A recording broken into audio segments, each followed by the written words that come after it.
I have always loved yard sales. In the summer when I have a free day, I'll often just drive around all day, looking for different yard sales, wasting my day away. About 2 years ago I was doing this, just driving around looking for yard sale signs, gradually going further out into the rural country and enjoying the scenery, having fun getting lost on the backcountry roads. You can sometimes find great yard sales doing this. I saw a yard sale sign off of the road, next to a big rock with something religious carved into it like churches have. I can't for the life of me remember what it said, God's Haven. Something religious, I can't remember.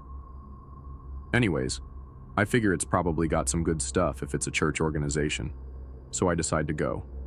I turn my new Jeep down the long, narrow gravel driveway, and the trees open up to a clearing with a really beautiful white house. They have long tables spread out with folded clothes, kids' toys, etc., but nothing I was really interested in. There are probably 30 people milling about on the property, but they are all wearing these gray jumpsuits. Okay. The only other person that seems to be browsing through their wares was this old man, whose truck was also parked there, but we were the only ones, save for gray jumpsuits. The woman at the makeshift table with the money box on it begins talking to me as I'm preparing to leave. I stride over to her for a friendly chat, and I notice that behind the house, there are probably 10 or so small, gray buildings that gray jumpsuits are going in and out of. After some casual chat, she notices me staring. Yes, we all live here. It's great. Hey, would you like to come in and learn more? She had this crazy light in her eyes, and I attempted to mumble an excuse when she nodded at 3 guys who had been arranging stuff on the tables, moving tables, etc., and they all came to stand around me. Really, come inside. We preach peace and the word of God. You'd really like it. She took my hand and kind of started tugging me towards the house. All the while these guys are following and I'm making weak protests. Then the old man who's been browsing paperbacks seems to take notice and comes up. He looks at the woman and says, "Sorry, ma'am, we both really gotta be going." I don't think she's interested. The woman looks shocked, but lets go, and the guys step back. He's a scrawny old guy, and I'm a petite woman, but that badass old man grabs my arm and hustles me over to my Jeep.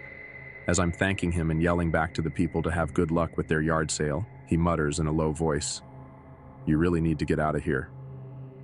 My hands are shaking. All the gray jumpsuits are just turned and silently staring at us, and I'm fumbling with my keys. The old man stands by my rolled down window and I fumble to start the car and try to back out of the narrow gravel driveway. I tried to do a 3-point turn, but my car slides down in the gravel into a shallow ditch next to the driveway and I'm panicking. "Just take it easy. Put it in 4-wheel drive," he coaxes. "I don't know how," I whisper frantically. I'd only had the Jeep for a couple months at that point, and I had never had a car with 4-wheel drive before. I figured I'd learn eventually. He calmly told me how to do it, and stood there guiding me as I finally got the Jeep to stop sinking into the gravel and drove the hell out of there. I yelled a thank you to him, and he nodded before getting into his truck. I told my family and a few friends who kind of laughed and brushed it off, saying they hadn't heard of any cults in this area, probably just a church sale at one of the members' houses. I've driven around that area a little bit after the event, but haven't seen the rock sign thing again. Though honestly, that day I drove pretty deep into rural country, had no idea what road or where I was. I just knew the general direction to drive in to get back to a main road and eventually find my way home. I think I may have escaped a cult that is kind of off the radar, but I swear to God it happened, and thank God that old man helped me get out of there.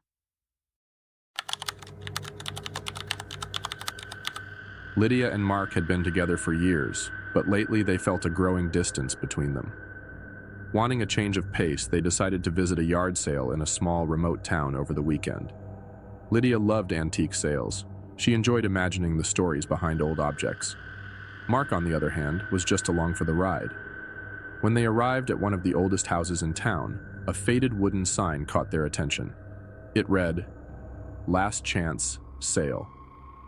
The sale seemed normal: dusty books, old jewelry, faded paintings. But one item caught Lydia's eye: a mirror. Its Gothic frame was intricately carved and its surface was clouded with age. As she looked into it, she thought she saw movement behind her. She turned quickly. Nothing. I must be tired, she thought. When she told the elderly woman running the sale that she wanted the mirror, the woman hesitated. "Some objects choose their owners," she said cryptically. Mark felt uneasy, but Lydia just laughed and paid for it. Back home, Lydia hung the mirror in the living room. That night, Mark woke up to find Lydia sitting at the edge of the bed, staring at the mirror. "What are you doing?" he asked. Lydia flinched. "Nothing. It just feels strange," she muttered. That night, she dreamed of the mirror's reflection moving on its own, acting independently of her. When she woke up, the eerie feeling lingered. As the day went on, Lydia noticed something disturbing. Her reflection seemed different. The eyes staring back at her weren't hers. They were colder, almost knowing. She told Mark about it, but he just chuckled. "You're letting the old woman's words get to you," he said. Still, the unease in Lydia's chest wouldn't fade. One night, Mark woke up to a whispering sound. He turned over and saw Lydia standing in front of the mirror. But what terrified him wasn't her. It was her reflection. The image in the mirror wasn't copying her movements. It was moving, independently. "Lydia," he called out, but she didn't respond. He took a step closer, and the reflection suddenly turned to look at him. But the thing inside the mirror wasn't Lydia. Mark reached for Lydia, trying to pull her away, but she remained frozen, her eyes locked on the mirror. The reflection's lips curled into a sinister smile. "She's not here anymore," a voice whispered, but it wasn't Lydia's. Mark felt the blood drain from his face. The mirror's surface rippled like water, and Lydia suddenly collapsed to the floor. Mark knelt beside her, shaking her, but she was unresponsive. Then, from the corner of his eye, he saw something, a hand emerging from the mirror. His heart pounded as he grabbed Lydia and pulled her away. The reflection inside the mirror twisted and distorted, as if something was being sucked into it. Panicked, Mark lifted the mirror and smashed it onto the ground. The glass shattered with an ear-splitting crash. Lydia's eyes fluttered open and she gasped for breath.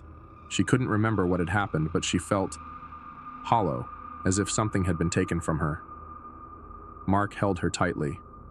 On the floor, the broken shards of the mirror reflected something still moving within the fractured glass. The next day, Mark and Lydia drove back to the town, determined to return the mirror. But when they arrived at the house, they found it abandoned. The sign that had read "Last Chance Sale" was still there, but now there was an inscription beneath it. "Once you look into the reflection, it looks into you." Back home, Lydia washed her face in the bathroom. As she reached for a towel, she glanced at her reflection. For a split second, her mirrored image smiled at her, though she hadn't moved her lips. Jessica and John stumbled upon a yard sale in their new town, intrigued by the collection of old, dusty items. While John wasn't particularly interested in antiques, Jessica loved objects with a history. Her eyes locked onto an old, intricately carved trunk sitting in the corner. It was covered in years of dust, yet the metal latch was undone.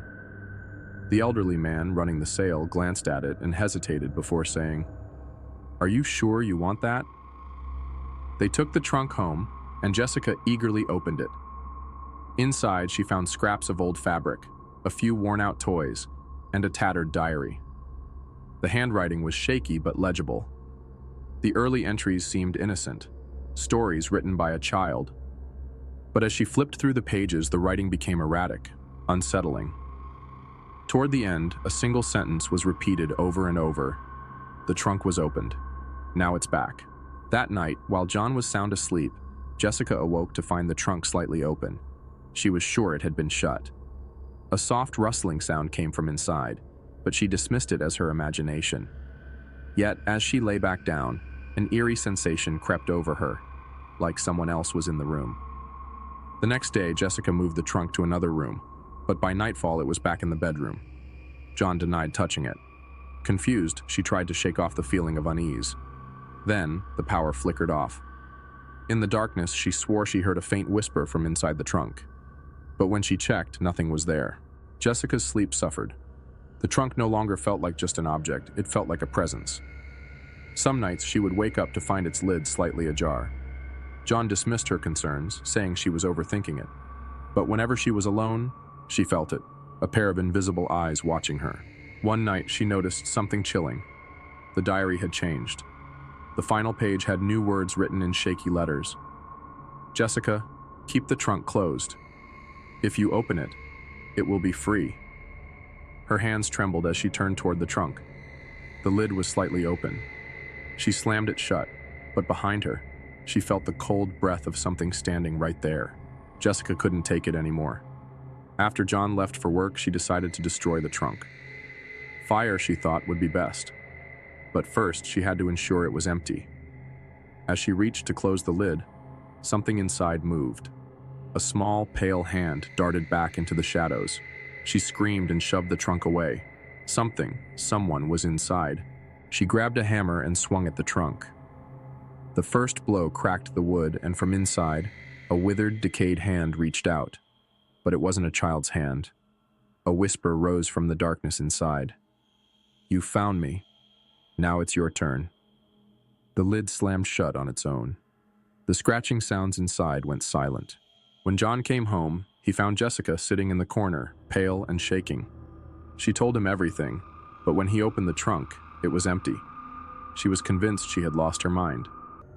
That night, however, when she entered their bedroom, the trunk was back in its usual spot.